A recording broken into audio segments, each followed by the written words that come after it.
Hello, Salons of St. Mother Earth and ICRE Ventures.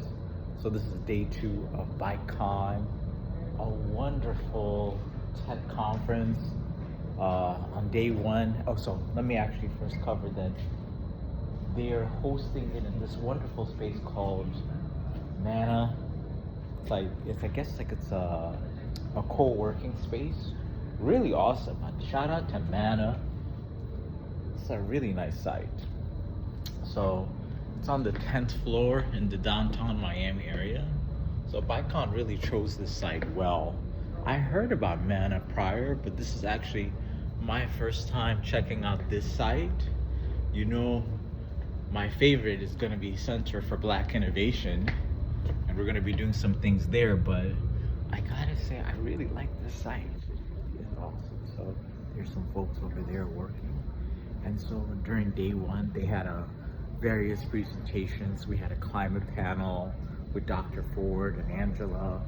And I'm gonna put their profiles in the description, but where they were talking about in terms of the opportunities, what we often talk about in terms of clean energy data centers, which is the back end of AI, because data centers are what AI runs on, right? So how to have them run on solar energy, other forms of sustainable energy. I was having interesting conversations with some network engineering folks like Bobby. He's one of the folks responsible for Black Twitter. Shout out to him. He has a wonderful YouTube page. We're gonna put that on there. And also, because data centers, they take up a lot of power, they take up a lot of water. So what are the different ways that we can mitigate those items? There's open loop, there's closed loop systems, but at the end of the day, they're still consuming a lot of water. So, and because of where technology's headed, that in the past where we used to cool down servers using airflow, and now we're going to liquid to the rack or liquid to the chip, is there ways to address the water usage issue? And then the other issue is that when they take in that water, it tends to be chemically treated. So if it's ever released back, it would be an issue for the environment. So in the Seaworthy Collective, there were some interesting companies looking at water treatment, not specifically that area, and them and other folks, they've been looking at is there a way to restore the water back to where it was, or should we take a different approach where we're not using water for these data centers? There were some interesting folks talking about AI compliance, as well as what could be done on the front end, because the service or the back end, on the front end, we often talk about methods to make prompts more efficient. There are different AI technologies and approaches where currently when we say AI, most of the time we're really talking about this subsect of it called machine learning, and within machine learning there's deep learning, and within deep learning is these large language models, right? So your ChatGPTs, your Claude, and what they do is that when you ask for a request, they take your words and they essentially break it down and try to analyze, okay, and there's multiple steps that they take it through. So that's the depth of the network, and that's an approach where they try to give you a reasonable answer for what you're looking for based on probability. But there are other ways of doing AI that may be more energy efficient. So there's a concept called semantic where you're doing more rules-based. But anyway, not to get into all of that. So there's different methods of AI that maybe some methods may work better for tasks that they may be more resource and energy efficient. So there were those conversations taking place. And it's fascinating to me because for ICRE Ventures, we sit at the intersection of the finance, the tech, and the regulatory, and with everything that's taking place. That's one of the things, is to bring together the parties on the capital side.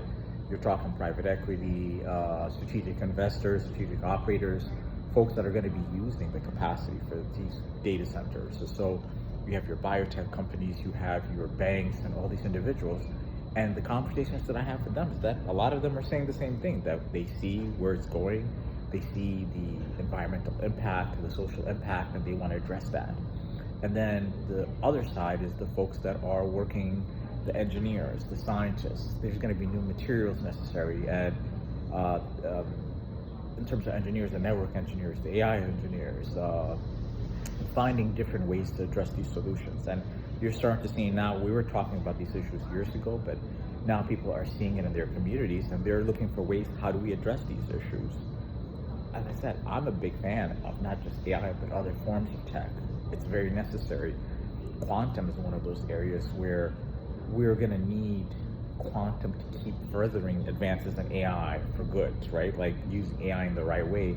And quantum computing offers opportunities in terms of the storage, right? Because we're starting to run into the limits of what we can do with these classical computer systems in terms of running certain calculations at a faster pace. And that's going to be an important part to allow us advances in cancer, allows advances in new materials. But all of that gets shut down if we don't solve these issues in terms of sustainability. So that's why I'm excited. I think Vicon has really done a good job of bringing people together, both yesterday, and I'm excited for what they're going to be doing here. Folks that work at Microsoft and other companies, and that's one of the things I'm loving about Miami. It's this community that's coming together, that to build, obviously, but to also do good. That's the kind of work that the Source Group does. That's the kind of work that Noel Russell, one of my friends, who was responsible for creating Amazon, Alexa, and Azure, and all these different technologies. And that there are a lot of people in this industry that are very interested in solving these problems. The sustainability aspect, the social impact, because we were having these conversations, and Noel was one of the folks that used that term, but I'm hearing folks here use that term, which is AI and human in the loop, because I'm a believer that AI is not meant to replace human beings, it's meant to augment the work that we do, a lot of repetitive tasks. So that's why I'm encouraging even my artist friends to look at what are the things that they can do to use it. But again, you're not replacing the folks, it's supposed to supplement. And I think that's where companies are going wrong, where they use AI as an excuse to do these layoffs or things like that. And in reality, it's like, you're gonna need these people. Like, in fact, that AI and human beings should be working together. And that's one of the things that I like about Vicon and the work that they're doing. So there's gonna be exciting things coming up. One of the things we're gonna try to do, because Tech Tuesdays happens every other Tuesday. So we're gonna try to see if we could create on those Tuesdays that Tech Tuesday does not take place, a real working session for folks that wanna get into the code, right? That wanna get into the network engineering. Like, we're gonna do some stuff with these Mac Minis. I'm running local AI and giving people an opportunity to think about, like, okay, what kind of products, services, things that I could come up with using existing technology, as well as the stuff that I may be able to access through the cloud, right? So the quantum computing type of things.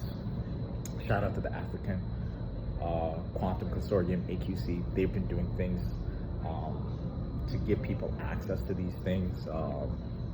And so I think I'm just excited. I like to get people involved in these items, whether it's on the finance side, whether it's on the tech side or the building side, and also having these conversations with government officials. There are people who really are very interested about what's taking place. Shout out to Representative Gantz. She's having her birthday soon. And that's why it's important to support organizations and government officials like her. Shout out to Dina. She's running, and that's another person that cares about what's going on in our communities. And why we need to come together and working on these solutions and to do well and do good. And that is actually one of the other reasons why I really love the Center for Black Innovation, is because the fact that it's right next to Dunn's Overtown Farm. I was having a conversation years ago with my business partner, Tanisha Taylor. We were talking about, we really need to be able to demonstrate how green and tech could go together, right? So that's one of the things that I'm excited about. So much often in AI, we hear about text generation and video generation, like AI take care of my email, or these robotic process automation things. Like, I'm doing a lot of accounting. I need to automate using Zoho, or I need to automate my marketing. But, and that's exciting. But what was going to be equally exciting is when you get into physical AI, right? So the robotics, where And we often talk about this, or I often say that, my back hurts, when I'm at the Duns Overton Farm. And shout out to Chef and Gio and all the wonderful folks. But I'm trying to see, is there ways to kind of supplement the work that they're doing? So, and I'm excited about agri-tech and physical AI coming together. That's one of the things where it's gonna really change things in terms of food yield. So there's a lot of interesting tech that's taking place. Some folks are using AI to check the water samples, the quality of the water that we have, and see ways to address it, keeping an eye on what's going on in our soil. But when you could put robotics and farming together, it's going to be incredible, because it's already happening, and getting their dexterity to improve so that they are able to pick up things like strawberries without crushing them. And I'm dedicated to showing how farmers can use these things. And again, it's not a replacement for farmers, because you take a person like Chef Chris or Jason, the stuff that they know, if you arm them with these robots and things like that, it's still not going to replace them, because their knowledge, they're able to direct these things. So it could save their back, it could save their knees. There's a lot of manual, physically demanding tasks that we're doing. And there's going to be some hybrid approaches. Some folks are looking at exoskeletons where you put them on and they're able to help you walk and carry or things like that. And you can spend more of your time thinking and creating. And that's the approach that we're going to need. Because I do believe, yes, AI can be creative and they could have ideas or things like that. But if I have a talented person, right, that I can get access to another talented person, I'm going to use the capabilities of both to do things, there's so much creativity that's possible, with these new materials, new technology, space tech and all these things. But this only works if we bring people along, if we think about the ways that we can keep human beings involved. And that's my hope, that's my vision. There's other people who share that, and that's the kind of work we're going to do. There's different solutions that are necessary, whether we're using tax credits or whether we're using other forms of finance. But it's definitely possible. So looking forward to the progress. It's Alonzo Sigma of Earth. Wishing you the best in everything you do.